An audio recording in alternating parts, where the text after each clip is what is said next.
yang tak seharusnya terungkap. Bisikan lirih, desir nafas, dan batas yang mulai kabur. Apakah kau siap menelusuri kisah yang menggoda? Tekan tombol subscribe dan pastikan kau tak ketinggalan kisah yang menggetarkan ini. Malam ini, kita mulai.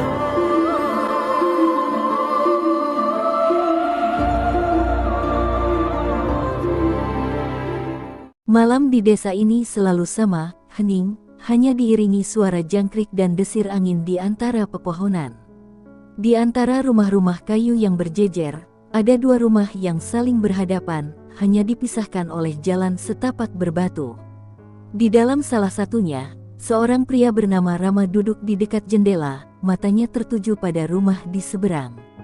Bukan karena ada sesuatu yang aneh, tetapi karena jendela di rumah itu selalu terbuka setiap malam. Seolah pemiliknya ingin membiarkan dunia luar mengintip ke dalam. Seolah ada seseorang di balik tirai tipis itu yang menunggu sesuatu atau seseorang. Rama tidak pernah benar-benar melihat siapa yang tinggal di sana. Kadang hanya bayangan samar yang bergerak di balik cahaya lampu minyak. Kadang terdengar suara langkah pelan di lantai kayu, seperti seseorang yang sengaja berjalan lambat agar terdengar. Malam ini, angin berembus lebih dingin dari biasanya, membuat dedaunan jati di halaman bergemerisik. Rama menarik napas panjang, tangannya menggenggam cangkir kopi yang sudah mendingin. Namun, matanya tetap terpaku ke sana, ke jendela yang selalu terbuka itu. Sampai akhirnya, dia melihatnya.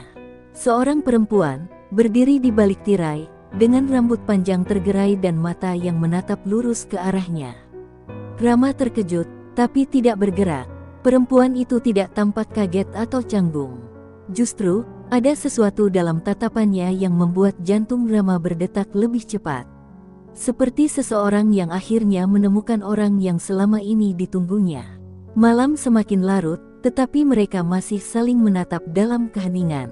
Rama merasa ada sesuatu yang aneh, perasaan yang sulit dijelaskan, seakan mereka bukan orang asing. Seakan, dalam dunia yang berbeda, mereka sudah saling mengenal.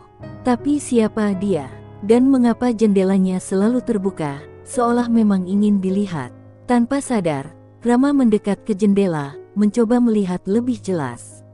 Namun, dalam sekejap, perempuan itu melangkah mundur, membiarkan tirai jatuh menutupi pandangan. Seolah memberi tanda bahwa permainan ini baru saja dimulai. Keesokan harinya, Rama mencoba mencari tahu. Desa ini tidak besar, semua orang saling mengenal, tetapi anehnya, tidak ada yang pernah menyebut tentang perempuan itu. Rumah di seberang katanya sudah lama kosong, tapi jelas ada seseorang di sana tadi malam. Atau mungkin, hanya Rama yang bisa melihatnya. Siang di desa ini berlalu dengan lambat. Matahari menggantung tinggi, burung-burung gereja berloncatan di dahan jambu, dan suara ibu-ibu yang menjemur pakaian terdengar samar. Namun, di tengah semua itu, pikiran Rama masih tertuju pada jendela itu.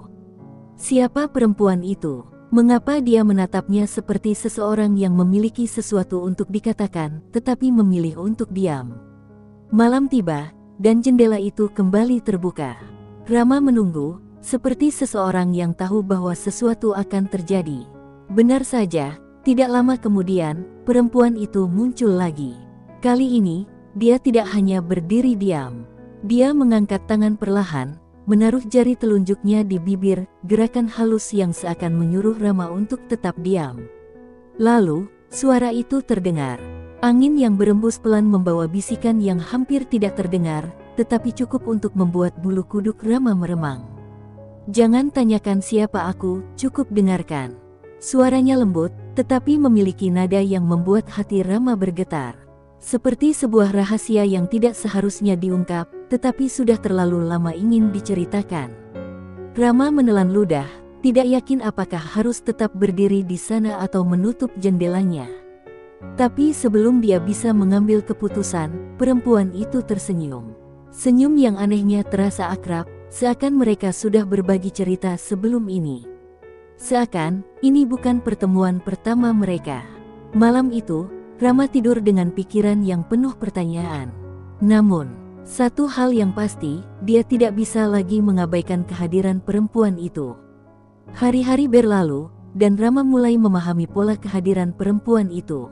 Dia hanya muncul di malam hari, hanya berdiri di balik jendela, dan hanya berbisik dalam angin. Tidak ada yang bisa mendengar suaranya selain Rama, seolah itu adalah rahasia mereka berdua. Tapi semakin lama, Rama semakin yakin perempuan itu bukan sekadar bayangan. Ada sesuatu yang menghubungkan mereka, sesuatu yang lebih dalam daripada sekadar tatapan di balik jendela. Suatu malam, perempuan itu akhirnya berbicara lebih lama. "Aku menunggumu," katanya, suaranya seperti desir dedaunan yang tertiup angin. Rama merasa tenggorokannya mengering, tetapi ia tetap mendengarkan. "Dulu, kita pernah bertemu di tempat ini, kau hanya lupa." Rama mengerutkan kening. Bagaimana mungkin? Dia tidak pernah melihat perempuan ini sebelumnya.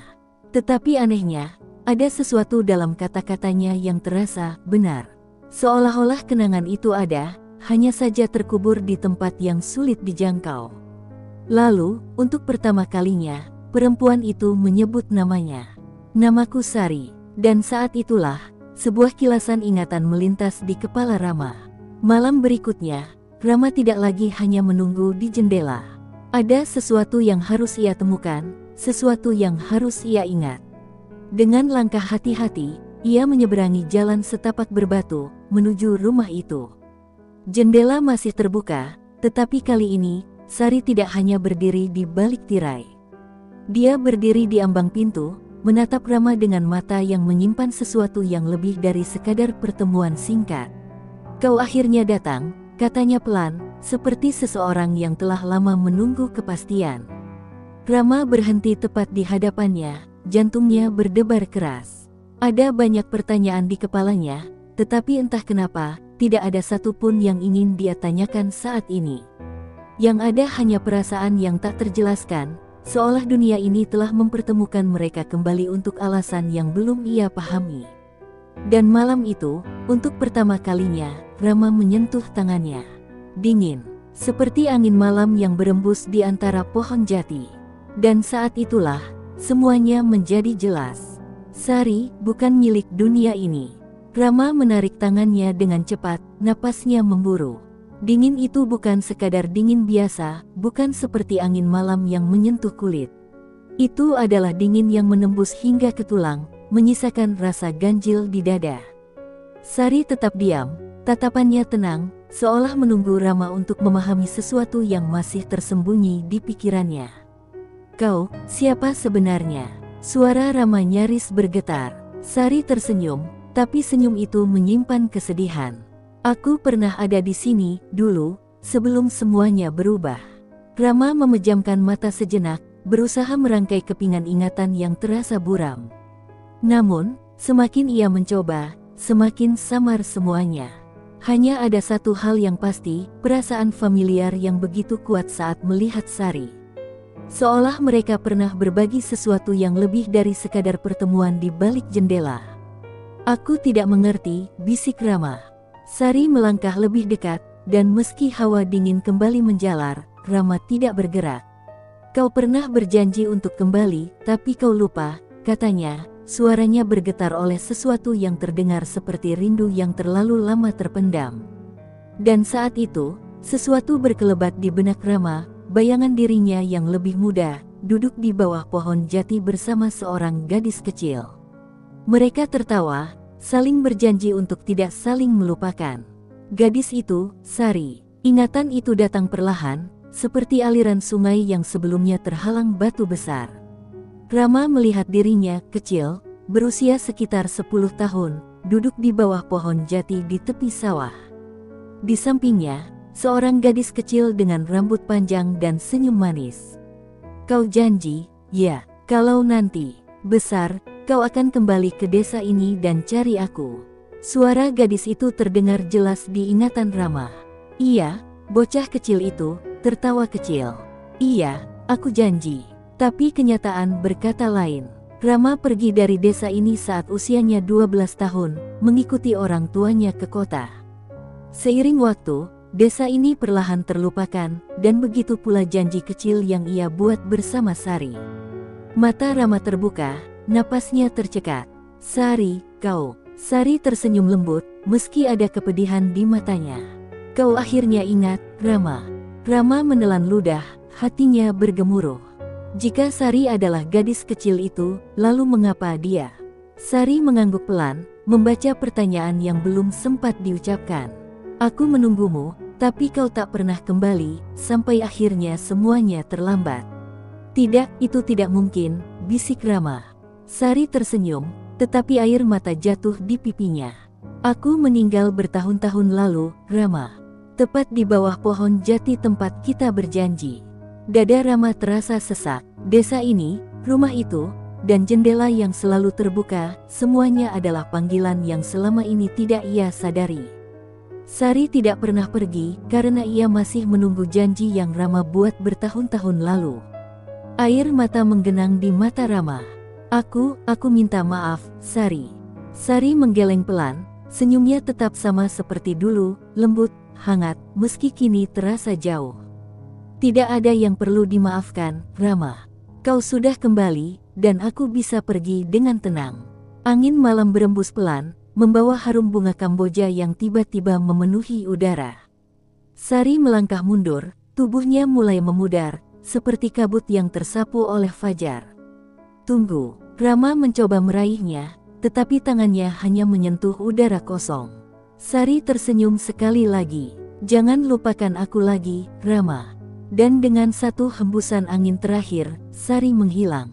Jendela yang selalu terbuka itu tertutup perlahan, dan kali ini tidak akan terbuka lagi. Keesokan harinya, Rama berdiri di bawah pohon jati di tepi sawah, tempat mereka pernah membuat janji. Angin sepoi-sepoi berembus, membawa kedamaian yang aneh. Di tanah, ada batu nisan kecil yang hampir tertutup dedaunan. Nama yang terukir di sana membuat mata Rama kembali basah. Sari Dewi, tahun 1985 sampai tahun 1998. Rama tersenyum kecil, meski hatinya masih berat. Ia menepati janjinya, meski terlambat. Dan untuk pertama kalinya setelah bertahun-tahun, jendela di rumah seberang tertutup rapat. Tidak akan ada tatapan di balik tirai. Tidak akan ada bisikan di antara angin. Yang tersisa hanya kenangan dan janji yang akhirnya ditepati.